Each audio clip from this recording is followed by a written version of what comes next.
السلام عليكم ورحمة الله وبركاته.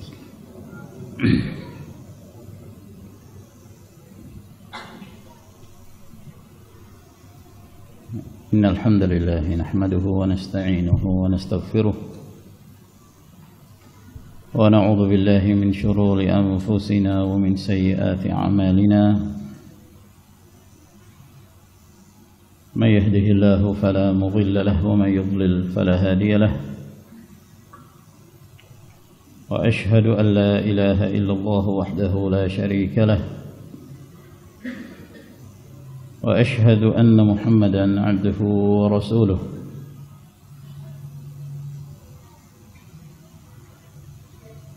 يا أيها الذين آمنوا اتقوا الله حق تقاته ولا تموتن إلا وأنتم مسلمون. يا أيها الناس اتقوا ربكم الذي خلقكم من نفس واحدة وخلق منها زوجها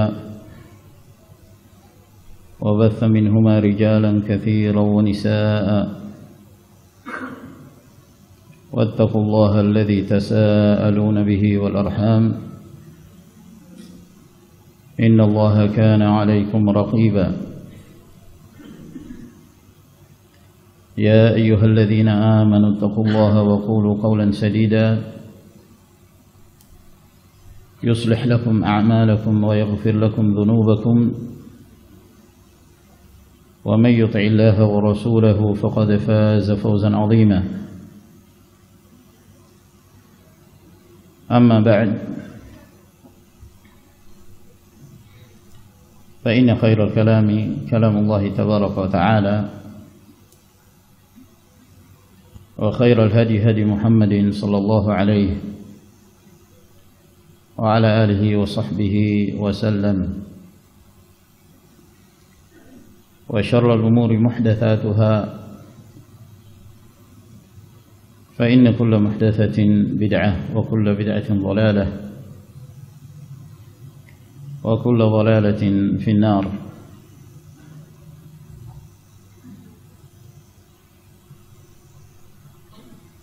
أيها الإخوة في الله, alhamdulillah kita senantiasa bersyukur atas nikmat dan karunia yang Allah Subhanahu wa taala limpahkan kepada kita sehingga kita masih diberi nikmatul Islam, nikmatul iman, nikmatus sunnah, kenikmatan mengenal manhaj ahli sunnati wal jamaah, di mana manhaj ahli sunnati wal jamaah merupakan manhaj yang di atasnya Rasulullah sallallahu alaihi wasallam dan para sahabatnya berpijak. Kebenaran bersama dengan mereka. Al-haqqu ma'ahum. Kemanapun mereka berjalan, kemanapun mereka berpijak, maka mereka senantiasa berjalan di atas hidayah dari Allah Subhanahu wa taala. Sehingga kita senantiasa mensyukuri nikmat Allah Subhanahu wa taala tersebut. Tatkala Allah Azza wa Jalla memberi hidayah kita sebagai seorang muslim dan memberi hidayah kepada kita sekalian untuk mengenal prinsip-prinsip Ahlus Sunnah wal Jamaah, lalu kemudian berpijak dan berjalan di atasnya, terkhusus pada masa-masa yang penuh dengan fitnah ini. Tatkala seorang sulit untuk membedakan antara yang hak dan yang batil, sulit untuk membedakan antara yang sunnah dan bid'ah, sehingga tidak sedikit dari kaum muslimin yang mereka terjatuh ke dalam penyimpangan, mereka terjatuh ke dalam pemahaman yang sesat dan menyesatkan, dalam keadaan mereka menyangka bahwa itulah Islam, bahkan mereka menyangka bahwa itulah sunnah.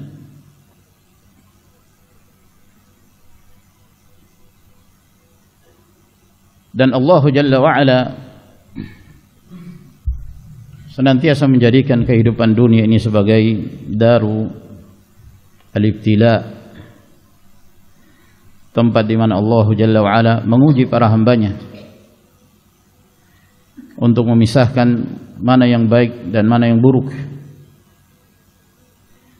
sehingga orang-orang yang baik mereka senantiasa diberi hidayah dan taufik oleh Allah Subhanahu wa taala untuk berjalan di atas al-haq, berjalan di atas prinsip-prinsip yang telah ditempuh oleh Rasulullah sallallahu alaihi wasallam, para sahabatnya, para tabi'in, atba'ut tabi'in, dan para imam-imam ahli sunnati wal jamaah. Ma'asyara al-ikhwah rahimakumullah, sebagaimana yang kita ketahui bahwa kaum muslimin baru saja menunaikan ibadah haji yang mulia. Semoga mereka kembali ke kampung halaman mereka dengan membawa haji yang mabrur, yang mereka tidak mendapatkan balasan dari sisi Allah Subhanahu wa taala kecuali al-jannah. Wal hajjul mabrur laisa lahu jazaa'un illa al-jannah. Haji mabrur tidak ada balasan dari sisi Allah Subhanahu wa taala kecuali al-jannah. Dan alhamdulillah pelaksanaan manasik haji pada tahun ini berjalan dengan lancar. Tidak terjadi insiden yang besar yang menyebabkan kematian banyak manusia seperti yang pernah terjadi di tahun-tahun yang telah silam. Namun ada satu peristiwa yang dengan peristiwa tersebut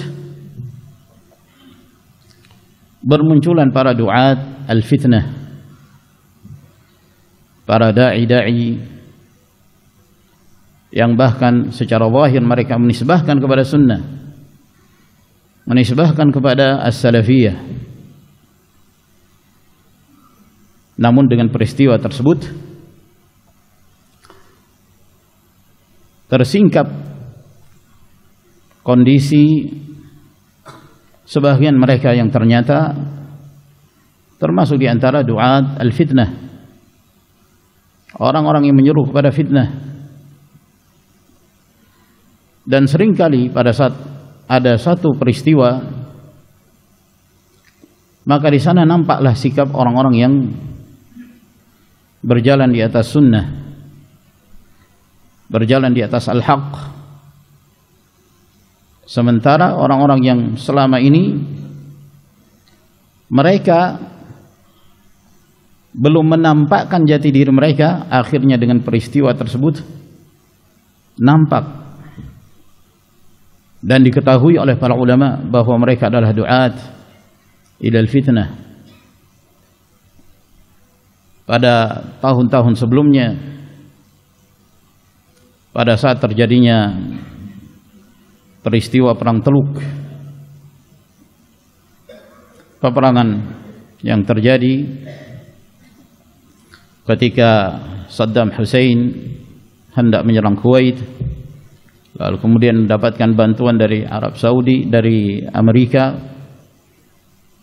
kemudian Arab Saudi juga meminta bantuan, kepada kekuatan Amerika untuk memberikan perlindungan dari bahaya serangan Irak.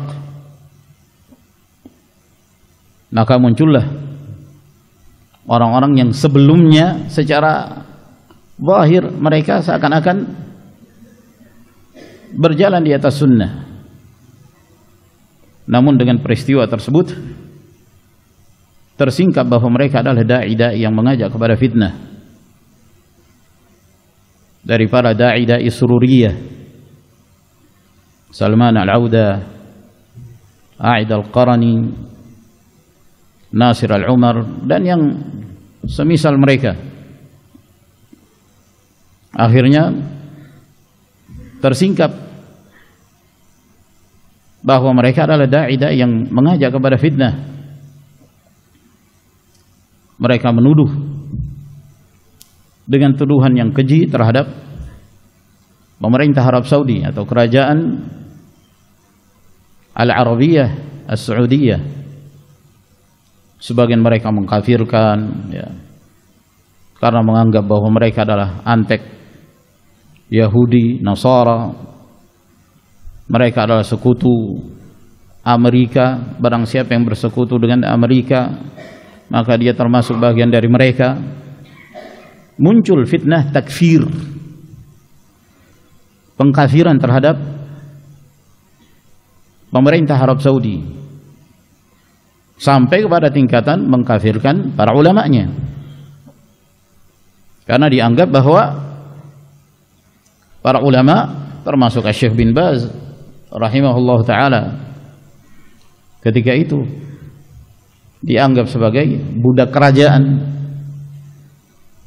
antek kerajaan. Kok tidak mengkafirkan kerajaan Arab Saudi? Mengapa mereka tidak mengkafirkan Raja Fahd yang pada masa itu pemerintahan beliau rahimahullah ta'ala?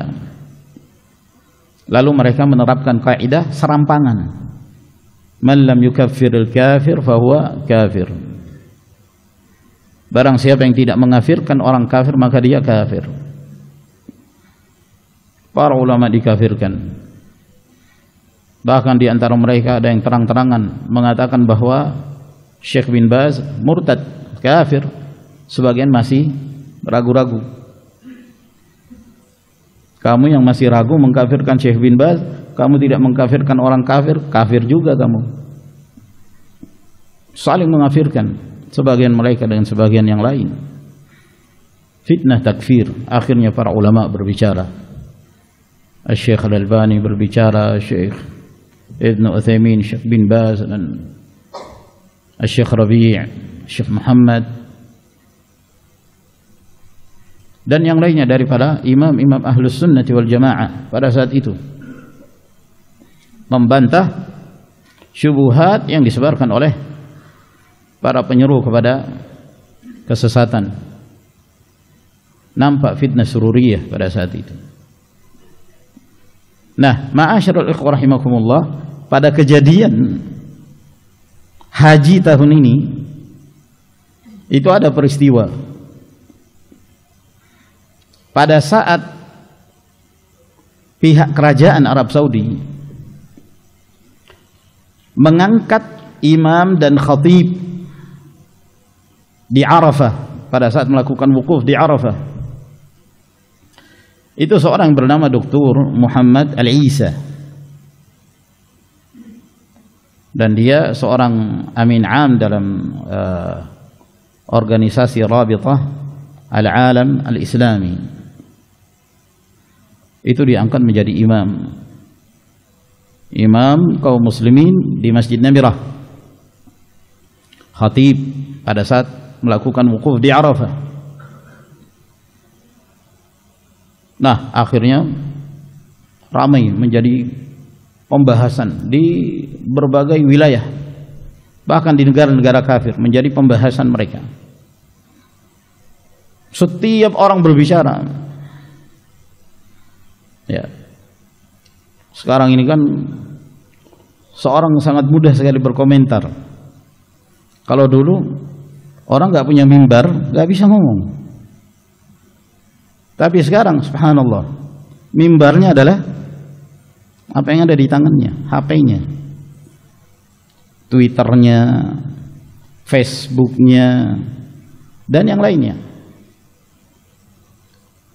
Mereka semua bisa berkomentar.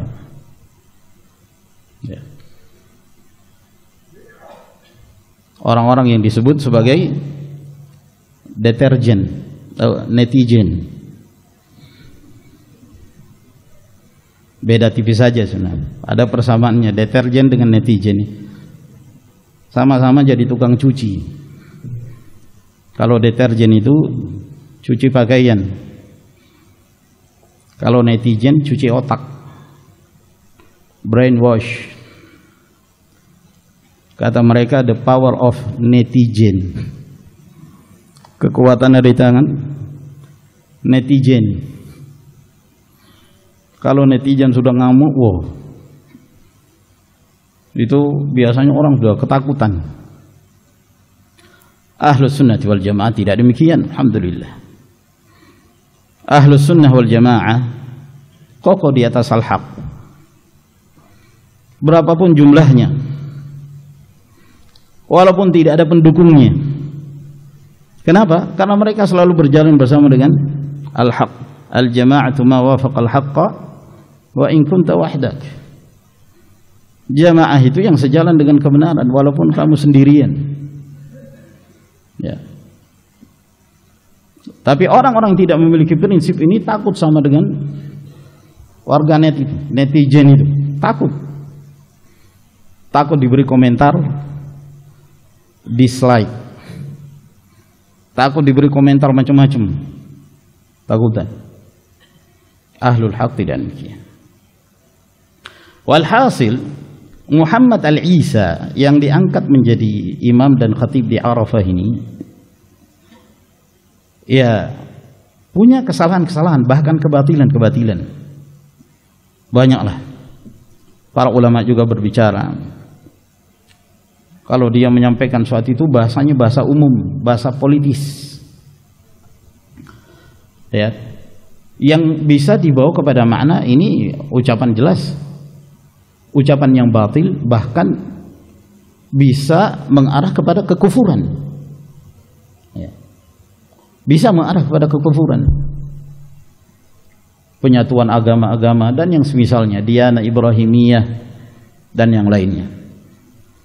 Dan saya kira banyak sekali menyebar di internet ini.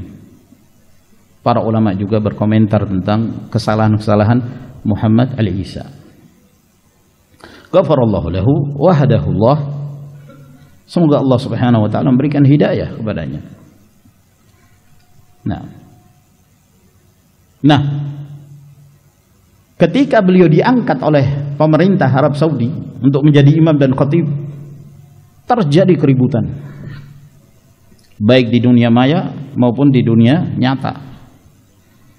Bahkan sebagian jamaah haji enggan untuk sholat di belakangnya karena menganggap bahwa imamnya ini kafir, murtad, keluar dari Islam. Ya. Banyak yang berkomentar di dunia maya, di internet, apakah Twitter atau yang lainnya. Di antara komentar-komentar mereka, ya, saya sebutkan sebagiannya. Ya. Ini ada seorang bernama Abdullah Syarif.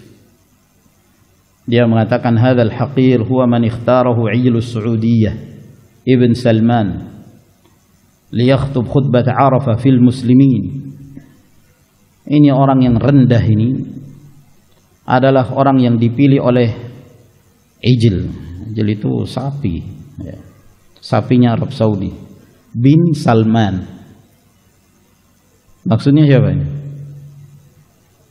Muhammad bin Salman, putra mahkota, hafizahullah, untuk melakukan khutbah di Arafah di hadapan kaum muslimin. Ada lagi seorang ini yang bernama Ali Hussein Mahdi. Dia mengatakan as-salatu khalfa Syekh Muhammad Isa khatib yaumi Arafah haram. sholat di belakang Syekh Muhammad Isa khatib pada hari Arafah, hukumnya haram. Hukumnya haram. Karena dia dianggap loyal kepada Yahudi, loyal kepada orang-orang kafir. Siapa yang loyal kepada mereka, maka dia termasuk dari mereka, yakni kafir. Ma'asyiral ikhwah rahimakumullah, ini diantara komentar para warganet itu, orang-orang yang disebut netizen itu. Ada lagi seorang bernama Najib Al-Ashmuri. Dia mengatakan Ahlu Su'ud yakhtaruna al-mutasahin wal muwali lil Yahud Muhammad al-Isa khatiban li yaumi Arafah al-yawm alladhi khassahu Allah li'i'lan al-bara'ati min a'da'illah. Keluarga Su'ud mereka memilih orang yang berwala kepada Yahudi ini, yaitu Muhammad al-Isa, sebagai khatib di hari Arafah. Tatkala Allah Subhanahu wa taala mengkhususkan hari Arafah itu untuk menyatakan sikap berlepas diri dari musuh-musuh Allah Subhanahu wa taala. Ada lagi yang berkomentar, namanya Turki, Ash-Shulhub. Dia mengatakan suratun lil kha'in ad-dajjal Muhammad al-Isa. Ini adalah gambar seorang pengkhianat dajjal Muhammad al-Isa bersama ada seorang wanita, dia dari Perancis, yang katanya bahwa dia terlalu orang yang dikenal keras permusuhannya terhadap kaum muslimin. Ada lagi yang mengatakan, ini orang yang disebut Dr. Muhammad As-Saghir. Dia mengatakan ila hujjaji baitillahil haram, saya kirimkan kepada para jamaah haji Baitullahil Haram, apakah Muhammad al-Isa yang mengerjakan salat seperti salatnya orang-orang Buddha dan menjadi imam salat di Holocaust, lalu mengajak kepada Diana Ibrahimiyah, penyatuan agama Islam, Ahlul Kitab, Yahudi dan Nasara, dan seterusnya dan seterusnya.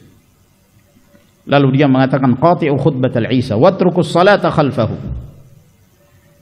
Putuskan, jangan kalian mendengarkan khutbahnya Al-Isa ini dan tinggalkan salat di belakangnya. Fahada adhaful iman. Ini adalah keimanan yang terlemah yang bisa kalian lakukan. Dia mengajak pada para jamaah haji untuk tidak melakukan salat di belakang Muhammad Al-Isa. Ini diantara dari komentar-komentar mereka, dan banyak sekali yang berkomentar semisal dengan ini, bahkan ada yang lebih buruk dari ini, sampai kepada tingkatan mengkafirkan. Manhaj Ahlus Sunnati wal Jamaah, ma'asyiral ikhwah rahimakumullah, dalam permasalahan takfir ada pembahasan takfir secara umum. Barang siapa yang melakukan ini maka dia kafir. Barang siapa yang melakukan ini maka dia kafir. Barang siapa yang mengucapkan ini maka dia kafir. Ini pembahasan dalam hukum mengafirkan secara umum. Ya. Namun ada pengafiran yang bersifat khusus ketika hukum takfir tersebut telah diarahkan kepada individu tertentu secara khusus. Nah, ini harus terpenuhi syarat-syaratnya. Dan tidak ada mawani', tidak ada yang mencegah untuk dijatuhkan vonis kafir kepadanya. Muhammad al-Isa, sebagaimana yang kita sebutkan, ucapan-ucapan dia itu global. Ya, ada penakwilan-penakwilan di situ. Sehingga dengan apa yang dia jadikan sebagai pemikiran dia, pandangan-pandangan dia, yang memang itu adalah merupakan pandangan yang batil, namun para ulama tidak ada satupun yang vonis bahwa dia kafir atau murtad dari Islam. Dan merupakan manhaj ahli sunnah wal jamaah, diperbolehkan seorang sholat di belakang imam yang muslim, barran kana fajiran, apakah dia orang yang saleh, orang yang baik, ataukah dia seorang yang fajir, diperbolehkan. Bahkan tidak diperbolehkan meninggalkan sholat jamaah dengan alasan bahwa imamnya ahlul bid'ah. Barang siapa yang meninggalkan sholat jamaah dengan alasan bahwa imamnya itu dari kalangan ahlul bid'ah, maka dia ahlul bid'ah. Dia ahlul bid'ah. Kemudian kaidah-kaidah malam laisa kullu kufrin waqa'al kufru alaih, laisa kullu man waqa'a fil kufri waqa'al kufru alaih. Tidak setiap orang yang terjatuh dalam kekafiran maka dia boleh divonis kafir. Tidak setiap orang terjatuh ke dalam bid'ah maka dia boleh divonis sebagai ahlul bid'ah. Tidak setiap orang terjatuh ke dalam kefasikan maka dia dihukumi sebagai fasik. Hingga sempurna syarat-syaratnya dan tidak ada mani' pencegahnya. Ini kaidah-kaidah yang ma'ruf dalam manhaj ahli sunnah wal jamaah. Nah, akan tetapi tatkala muncul satu peristiwa itu subhanallah, akal itu kayak terbang itu. Seorang akhirnya meninggalkan prinsip-prinsip sunnah ya, disebabkan karena dia terjatuh ke dalam fitnah, terikut dengan ucapan-ucapan orang, terbawa dengan berbagai macam komentar-komentar, lalu dia pun ikut berkomentar tanpa ilmu. Dan itulah fitnah, ma'asyiral ikhwah rahimakumullah. Itulah yang disebut fitnah ya.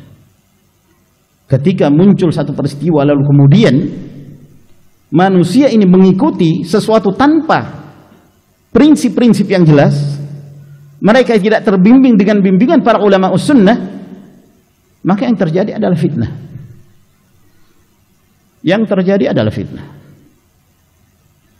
Oleh karena itu,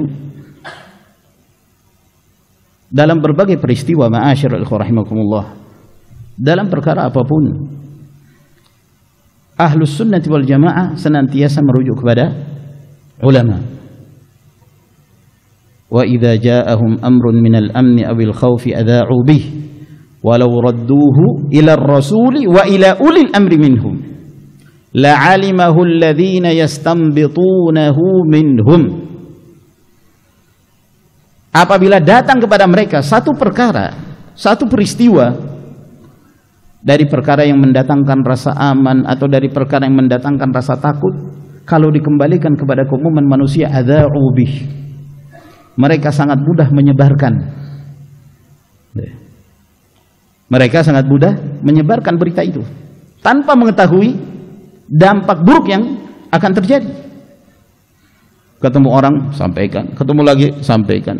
Apalagi sekarang, sebagaimana kita sebutkan, ya, dengan berkembangnya alat komunikasi antara satu dengan yang lain, begitu mudahnya seorang menyebarkan fitnah, dibaca oleh yang lain, seluruh dunia membacanya. Ini fitnah yang besar. Adza'u bih, begitu mudahnya mereka menyebarkan perkara itu. Walau radduhu, kalau seandainya mereka kembalikan ila rasul, kepada rasul, wa ila ulil amri minhum, dan kembalikan kepada ulul amri. Siapa ulul amri? Penguasa dan ulama. La'alimahu alladhina yastanbitunahu minhum. Kata para ulama, sebagian mereka mengatakan bahwa yang dimaksud ulil amri di dalam ayat ini adalah ulama. Oleh karena itu setelahnya Allah Subhanahu wa taala menyebutkan la'alimahu alladhina yastanbitunahu minhum, maka akan diketahui siapa orang-orang yang memiliki keahlian untuk beristinbat, berijtihad dengan keilmuan yang mereka miliki sehingga menyelamatkan manusia dari fitnah. Oleh karena itu ini penting sekali ma'asyiral muslimin rahimakumullah. Kembalikan segala urusan kepada ahlinya. Apalagi urusan din, urusan agama ini. Likulli fannin rijal. Setiap perkara itu ada tokoh-tokohnya, ada ahli-ahlinya. Kalau dalam urusan dunia saja, ya, seorang tidak boleh menyikapi sesuatu, tidak boleh berbicara tentang sesuatu tanpa ilmu. Dia berbicara tentang otomotif misalnya, tentang mobil, dia nggak punya ilmu. Bagaimana cara dia akan berbicara? Ya. Kalau dia berbicara tanpa ilmu akan menyebabkan kerusakan. seorang dokter, ya, dia diperbolehkan berbicara tentang kedokteran kalau dia punya ilmu. Kalau dia nggak punya ilmu nggak boleh. Bahkan Rasul sallallahu alaihi wasallam mengatakan, "Man tatabbaba wa la yu'lamu minhu tibbun fahuwa dhamin." Barang siapa yang mengobati orang dalam keadaan dia tidak memiliki ilmu tentang cara pengobatan, ketika terjadi sesuatu terhadap pasien, dia wajib bertanggung jawab. Kalau nggak punya ilmu itu, dia sok merasa punya ilmu, ya, mungkin dia dengar-dengar kan, atau mungkin dia buka-buka di internet, oh ini obatnya, kalau orang sakit ini obatnya, lalu dia mengobati seorang, mati orang itu, dia wajib membayar dia harus bertanggung jawab. Berbeda kalau seorang punya keahlian, dia telah berupaya dengan keilmuan yang dia miliki, subhanallah, pasiennya meninggal, dimaafkan karena dia punya ilmu. Demikian pula dalam ilmu-ilmu yang lain, ilmu dunia, ilmu pertanian, serahkan kepada ahlinya, iya kan? Gimana cara memberi pupuk yang pas untuk tanaman ini, untuk tanaman itu. Nggak sembarang orang. Tidak semua pupuk urea itu diberikan pada setiap tanaman. Ada kadarnya, ada jenisnya, kan begitu.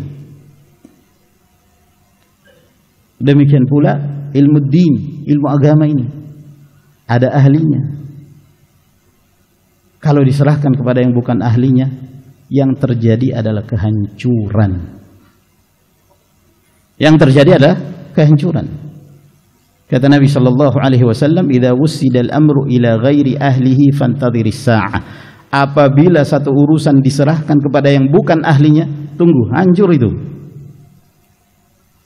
Hancur. Coba lihat peristiwa ini.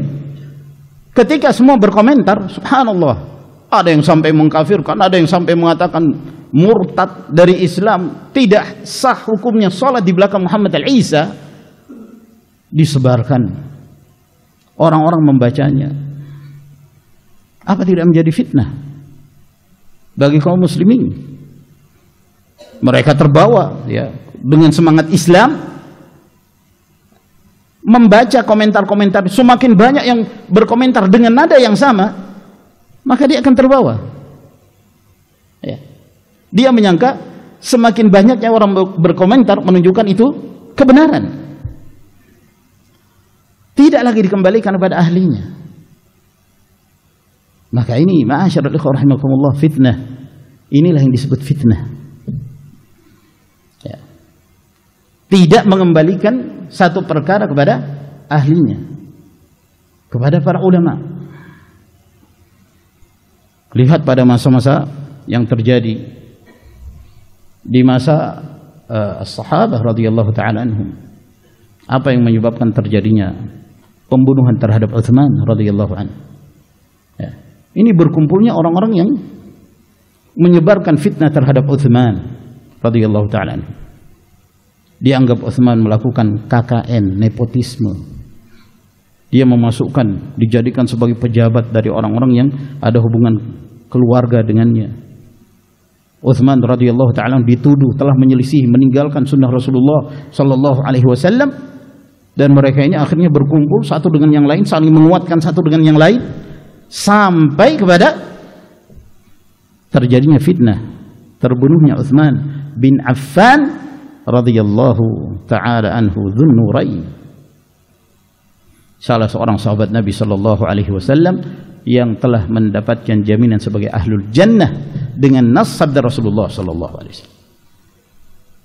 Apakah itu menunjukkan bahwa para pembunuh Utsman ini mereka berjalan di atas kebenaran karena jumlah mereka yang banyak? Tidak. Itu fitnah yang mereka lakukan, yang mereka sebarkan di tengah-tengah umat. Akhirnya semakin berkembang dan semakin banyak pengikutnya sampai terjadilah fitnah itu. Mereka yang melakukan pemberontakan terhadap Ali bin Abi Thalib radhiyallahu anhu, kelompok Khawarij, itu jumlahnya puluhan ribu. Mereka meninggalkan barisan Ali radhiyallahu ta'ala anhu. Lalu mereka berkumpul, bikin kelompok sendiri di Harura. Oleh karena itu mereka disebut Al-Haruriyah, jumlah yang besar. Apakah menunjukkan mereka berjalan di atas al-haq? Karena banyaknya jumlah mereka yang menentang Ali radhiyallahu anhu, bahkan mengkafirkan Ali, mengkafirkan Muawiyah, mengkafirkan para sahabat radhiyallahu ta'ala anhum. Tidak demikian. Jumlah yang besar yang ada di Kufah, yang kemudian mereka bersatu padu untuk membunuh Husain di Karbala, yang menyebabkan kematian Al-Husain radhiyallahu anhu. Apakah Al-Husain di atas kebatilan? La. Beliaulah yang disebutkan oleh Nabi sallallahu alaihi wasallam sayyida syababi ahlil jannah, pemimpinnya para pemuda ahlul jannah, Al-Husain radhiyallahu anhu. Bahkan pada masa Imam Ahmad rahimahullah, pada masa Imam Ahmad, pada saat terjadinya fitnah khalqul Quran, Al-Quran makhluk, ketika itu tokoh-tokoh Mu'tazilah berhasil mempengaruhi khilafah, yaitu Khalifah Al-Ma'mun pada saat itu, hingga mereka memaksakan keyakinan Mu'tazilah di tengah-tengah masyarakat kaum muslimin,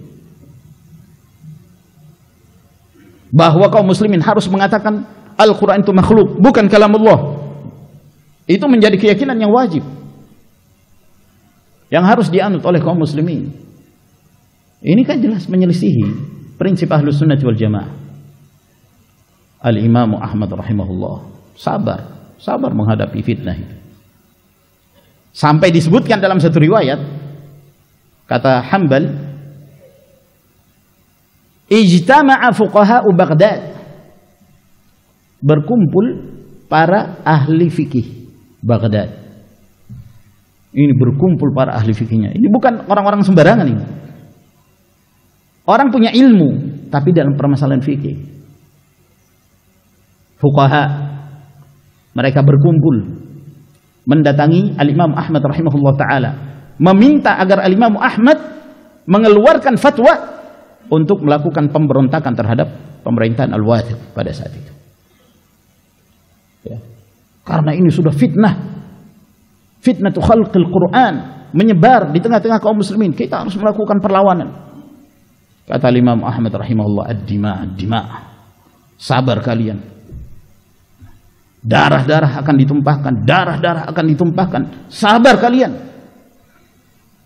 Wanzuru fi aqibati amrikum, perhatikan apa yang akan menjadi akibat dari perbuatan kalian apabila kalian melakukan itu.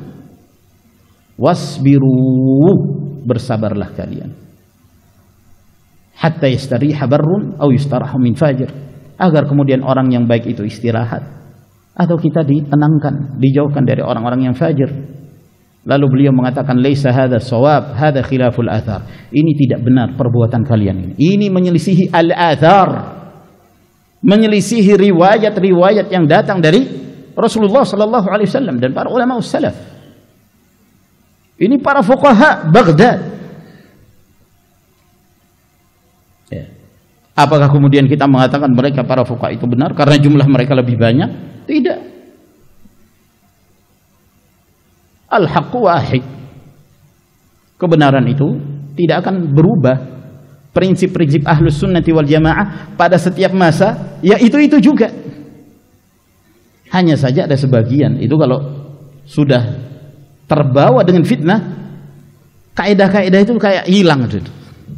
Prinsip-prinsip Ahlus Sunnah itu kayak ditinggalkan, tidak lagi kembali kepadanya. Kenapa? Karena fulan berkata demikian, si Alan berkata demikian, A berkata demikian, B, C, D, E, F. Banyak jumlahnya. Ya sudah. Aku karo kalian, aku sama kalian aja sudah. Berkumpul. Ya. Ini sangat berbahaya. Ma'asyiral rahimakumullah. Munculnya orang-orang yang mereka nyemplung ke dalam fitnah yang seharusnya mereka menjauhkan diri. Serahkan pada ulama, serahkan pada ahlinya.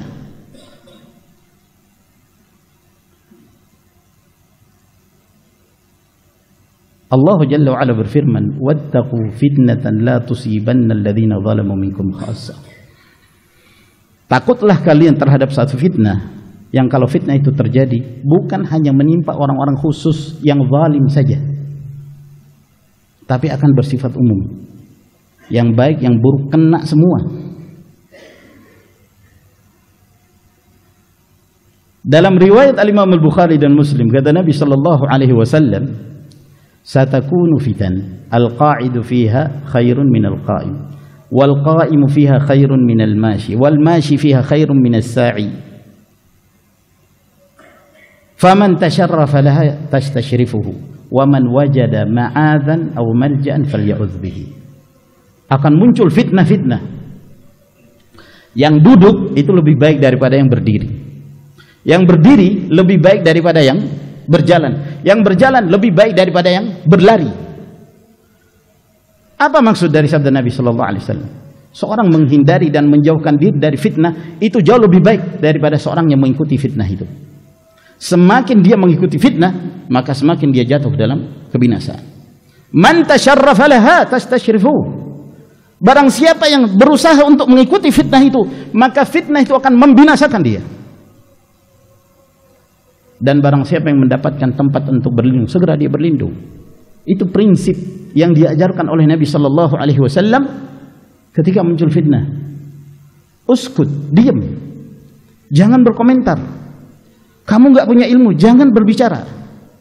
Diam. Tapi sebagian ya ini, seperti ini keadaannya. Muncul peristiwa, oh, semua berbicara, semua ngomong. Ya. Seakan-akan menjadi satu kesatuan itu, seakan-akan menjadi suatu struktur pemerintahan tersendiri. Ada departemen pertahanannya yang siap untuk menangkal kalau ada yang berupaya untuk membantah ucapan-ucapan mereka. Ada departemen komunikasinya yang siap untuk berbicara. Ada departemen tukang tabuh genderangnya. Ya. Ayo sikat terus, hantam. Kamu siapa? Punya ilmu enggak? Punya ilmu? Ayo bicara. Bicara berdasarkan ilmu. Tidak punya ilmu, wala taqfu ma laysa laka bihi ilm. Inna as-sam'a wal basara wal fuada kullu ulaika kana anhu mas'ula. Jangan kamu mengikuti sesuatu yang kamu tidak punya ilmu tentangnya. Pendengaran, penglihatan, hati, ini semua akan dipertanggungjawabkan di hadapan Allah Subhanahu wa taala. Hati-hati. Seorang berdiam diri, tidak nyemplung kepada fitnah, itu lebih aman, lebih baik. Kembalikan pada ahlinya.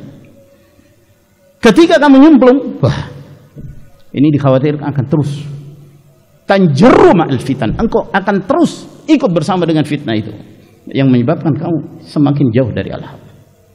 Dan itu kebinasaan. Ini peringatan Rasulullah sallallahu alaihi wasallam. Nabi sallallahu alaihi wasallam di antara doa beliau, a'udzu billahi minal fitan ma dhahara minha wa ma batan. Aku berlindung diri dari berbagai macam fitnah yang zahir dan yang batin. Tidak setiap peristiwa yang terjadi ya ikhwan harus dikomentari. Kalau kita berkomentar bisa, ada Twitter, ada Facebook, ada WA, ada Telegram, ada ini banyak macam, iya kan, media banyak. Ya. Siapapun kamu, walaupun kamu tidak punya ilmu, kamu bisa berkomentar. Tapi coba perhatikan kapasitas dirimu. Bisa nggak? Kamu punya kapasitas untuk berkomentar nggak? Kalau tidak, jangan. Rahimallahu mra'an arafa qadra nafsih. Allah Azza wa Jalla merahmati seorang ketika dia mengerti tentang kadar dirinya. Kalau nggak ngerti, jangan bicara. Kalau nggak tahu, jangan jadi sok tahu. Itu lebih aman. Kembalikan kepada ahlinya, itu lebih baik. Kenapa? Jangan sampai kamu berkomentar, komentar kamu menyebar, akhirnya kamu dikenal orang, kamu dianggap sebagai tokoh. Sulit untuk kembali kepada kebenaran loh itu. Kalau sudah diangkat oleh orang, dianggap oh si fulan inilah yang berani berbicara. lantang ketika menghadapi sesuatu. Lantang ini orang. Sudah, orang akhirnya melihat dia, menokohkan dia. Bahaya bagi dia. Kata para ulama, la an akuna dhanaban fil khair ahabbu ilayya min an akuna ra'san fi syarr. Aku menjadi ekor tapi dalam kebaikan. Aku di belakang tapi dalam kebaikan. Itu lebih baik daripada aku menjadi kepala, pemimpin tapi dalam kejelekan. Mau jadi tokoh. Nah, ma'asyiral ikhwah rahimakumullah. Akhirnya para ulama berbicara tentang sikap-sikap para netizen ini tadi. Ya. Di antara para ulama ada Syekh Dr. Ali bin Yahya Al-Haddadi, hafizahullah. Akhirnya beliau berkomentar tentang permasalahan ini. Syekh Ali bin Yahya ini beliau pernah datang di daurah di Jogja satu kali. Kata beliau, tantashiru hadhihi al-ayyam jur'atun kabirah ala takfir al-muayyan bismihi duna dalilin wala hujjah tabra'u biha adh-dhimmah. Telah menyebar pada hari-hari ini kelancangan yang luar biasa menghukumi secara individu bahwa si fulan itu kafir, disebutkan namanya tanpa dalil, tanpa hujjah. Wa tarahum yaj'alun, apa yang mereka lakukan? Min kalimat tahtamil wujuhan, ada kadang-kadang satu kata yang diucapkan oleh Muhammad Isa ini, ucapannya ini ada kemungkinan ini, kemungkinan itu. Jadi banyak kemungkinannya. Kalau masih ada kemungkinan, tidak boleh kemudian kita dengan alasan itu mengantarkan ucapannya kepada apa yang kita inginkan, lalu kemudian kita vonis dia kafir dan murtad. Gak boleh. Aw surah mufabraka, atau ada gambar-gambar yang sudah diedit oleh sebagian mereka lalu disebarkan. Nih dia sama si perempuan ini yang membenci Islam, nih dia bersama dengan orang Yahudi, ini bersama, disebarkan. Ya. Muharrafun tafsiruha, atau merubah-rubah penafsiran, lalu dijadikan itu sebagai dalilan ala riddah, sebagai alasan untuk mengatakan si fulan murtad. Ya. Wal adha ay yasdura hadha at-takfir bihadhihi syubah min hisabatin tadda'i al-intisab lis-sunnah. Dan yang lebih buruk lagi, yang lebih parah lagi, munculnya orang-orang yang mengkafirkan, ya, dengan syubhat-syubhat ini dari orang-orang yang mereka menisbatkan diri mereka pada sunnah, secara zahir di atas sunnah. Akhirnya nampak, subhanallah, Allah azza wa jalla menampakkan siapa yang pada hakikatnya da'i yang mengajak kepada fitnah. Ya, sebelumnya dia kayak menyembunyikan jati dirinya gitu. Akhirnya nampak, ternyata dia seorang yang punya pemahaman takfir, sangat mudah mengkafirkan orang lain. Demikian pula Dr. Abdus Salam Suhaimi hafizahullah, kata beliau, wa hadha minal jahli wa su'il fahm alladhi iqtarana bihi su'ul qasd wa huwa natijatun lil khalal fil manhaj. Ini muncul dari kejahilan dan salah paham yang disertai dengan buruknya maksud dia, dan ini disebabkan karena adanya kerusakan pada manhajnya. Wa illa fattakfiru hukmun syar'iyyun, mengkafirkan seorang itu adalah merupakan hukum syar'i. Fala yakfur illa ma kaffarahu Allah wa rasuluh, wala budda fi dhalika min tatbiqil qa'idah, wa hiya anna al-umura la tatim wa la tasih illa idza wujidat syurutuha wa intafat mawani'uha. Maka tidak boleh seorang itu mengkafirkan, dan seorang itu tidak dikatakan kafir kecuali berdasarkan ketentuan dikafirkan oleh Allah dan Rasulnya. Dan seorang harus menjalankan sesuai dengan kaidah yang disebutkan oleh para ulama, bahwa satu perkara itu tidak sempurna kecuali apabila terpenuhi syarat-syaratnya dan tidak ada pencegahnya. Wa hunaka farqun aidan baina al-hukmil 'am wa inzalihi 'ala muayyan minan nas. Dan di sana juga ada perbedaan antara pembahasan secara umum, barang siapa yang melakukan ini maka dia kafir, dengan vonis secara individu. Ya, kalau vonis secara individu ini maka harus dilihat apakah telah sempurna syaratnya dan tidak ada lagi pencegahnya. Ada kalimat yang disebutkan oleh Syekh Ahmad bin Umar Bazmul hafizahullah ta'ala dalam channel Telegram beliau.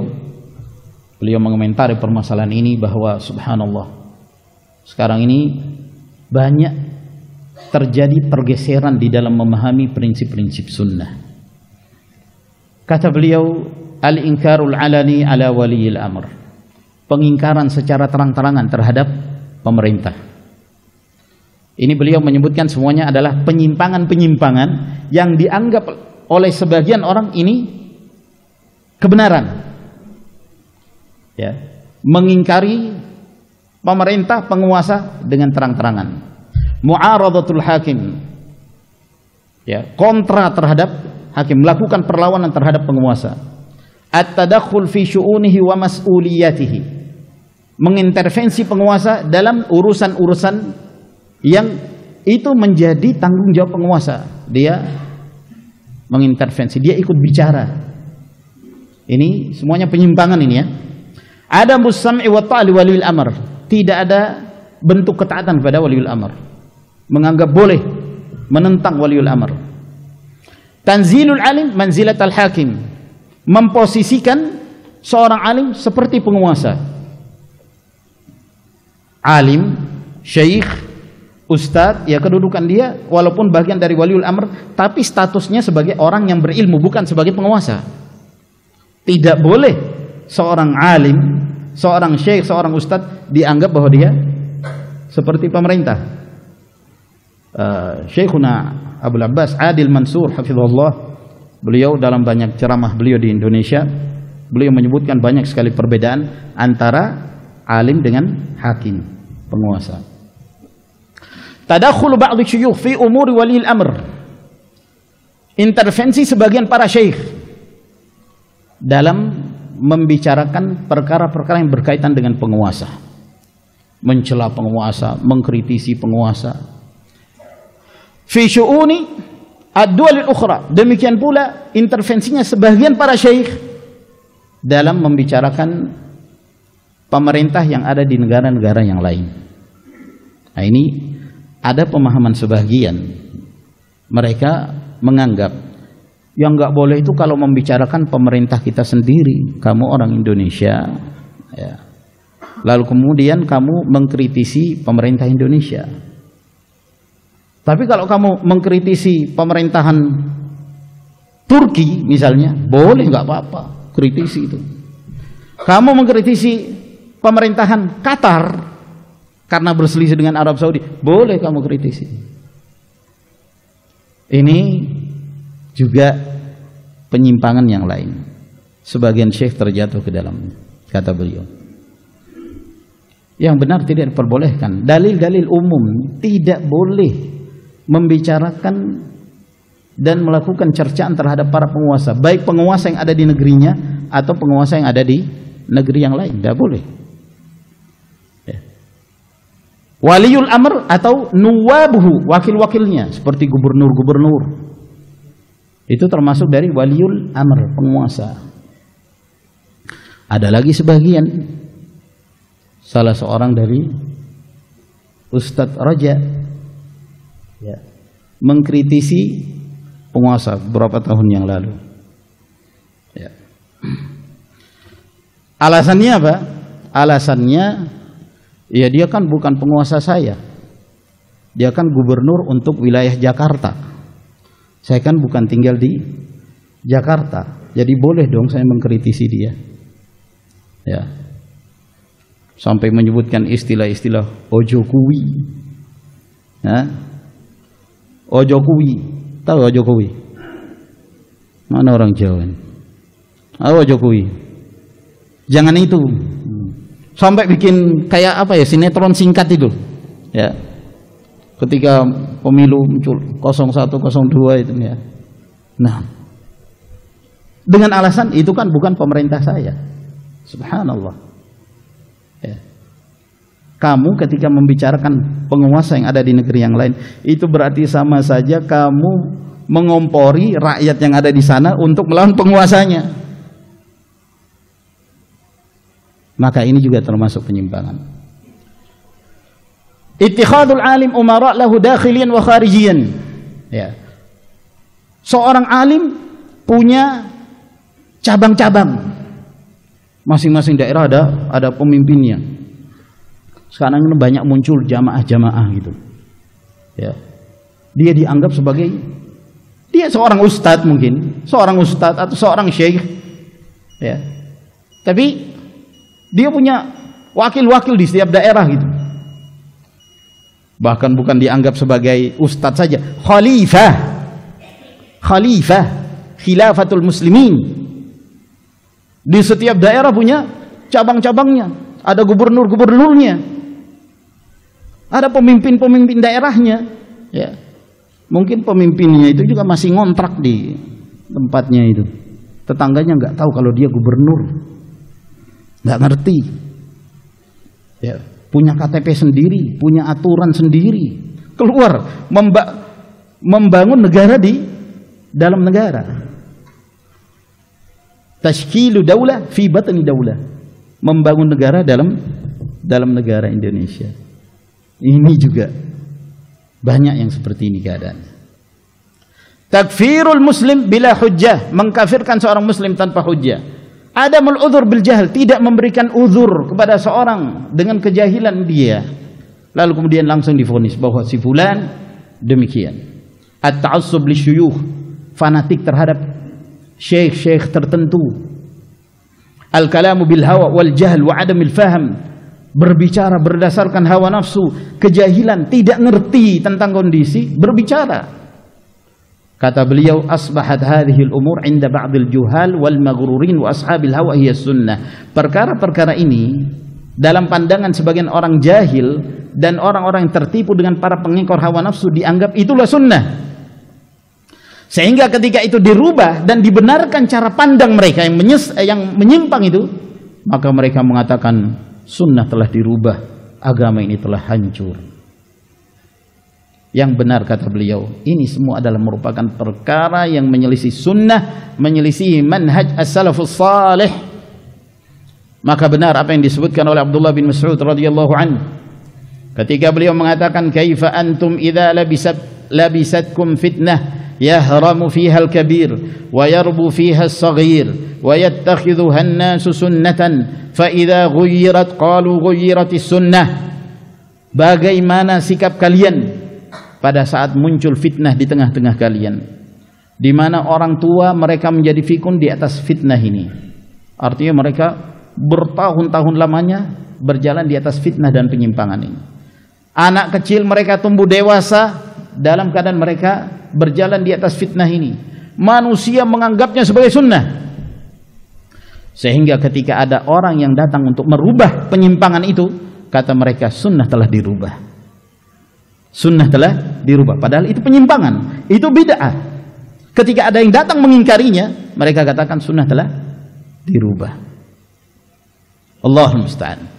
Oleh karena itu kata beliau, kata Ibnul Qayyim rahimahullah dalam Ighathatul Lahfan min masayidis syaitan, kata beliau, al-amalu idza jara ala khilafis sunnah fala ibrata bihi wala iltifata ilaihi. Satu amalan, apabila amalan ini berjalan walaupun bertahun-tahun, walaupun turun-temurun, dia diamalkan, berjalan menyelisih sunnah, maka itu tidak dianggap sama sekali, dan seorang tidak boleh menoleh kepadanya.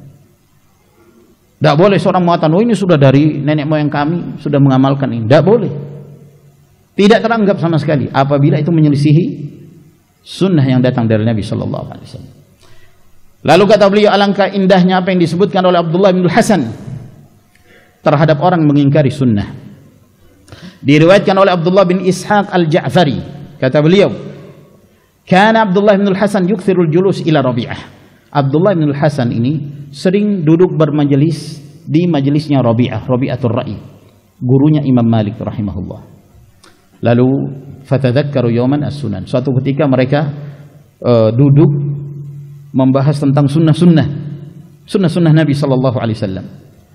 Lalu ada seorang di majelis itu, dia mengatakan, laisal amalu ala hadha, tapi apa yang kami amalkan tidak seperti itu. Mereka menyebutkan inilah sunnah Nabi, inilah sunnah Nabi, inilah yang diajarkan oleh Nabi Sallallahu Alaihi Wasallam. Orang ini mengatakan, tapi yang kita amalkan tidak seperti itu. Dia mengingkari itu. Kata Abdullah bin Hasan, ara'aita in kathural juhalu hatta yakunuhumul hukam afahumul hujjatu ala sunnah. Bagaimana pandanganmu kalau orang-orang jahil semakin banyak, orang-orang jahil semakin banyak, sehingga mereka yang menjadi penentu hukum, apakah kemudian mereka bisa dijadikan sebagai hujjah untuk membantah sunnah? Karena banyaknya orang jahil, lalu kemudian mereka bersatu padu untuk menentukan sebuah hukum. Apakah kemudian hukum ini bisa membatalkan sunnah? Enggak bisa. Kata Rabi'ah mendengarkan ucapan Abdullah bin Hasan ini, asyhadu anna hadza kalamu abna'il anbiya. Aku bersaksi, ini ucapannya para pengikut para nabi. Ini adalah ucapannya pengikut para nabi. Kata Asy-Syatibi rahimahullah, ketika mengomentari riwayat ini, kata beliau, illa anni la aqulul juhal. Adapun saya tidak mengatakan mereka itu jahil. Namun saya mengatakan, ara'aita in kathural muqalliduna thumma ahdathu bi ara'ihim fahakamu biha afahumul hujjatu ala sunnah. Bagaimana pandanganmu kalau banyak orang-orang yang bertaklid? Kalau dulu itu banyak orang punya ilmu tapi dalam praktek taklid, tidak mengamalkan ilmunya. Sehingga kata Syatibi, bagaimana pandanganmu kalau banyak orang bertaklid, lalu kemudian mereka memunculkan berbagai macam pandangan-pandangan dan itu dijadikan sebagai hukum, apakah itu bisa dijadikan sebagai hujjah untuk membantah sunnah? La wala karamah, tidak dan tidak sama sekali. Lalu kemudian Syekh Ahmad Bazmul hafizahullah mengakhiri komentar beliau dengan mengatakan, fahdhar ayyuhas salafi ala dinika wabta'id an haula famithluhum yuhdamud din.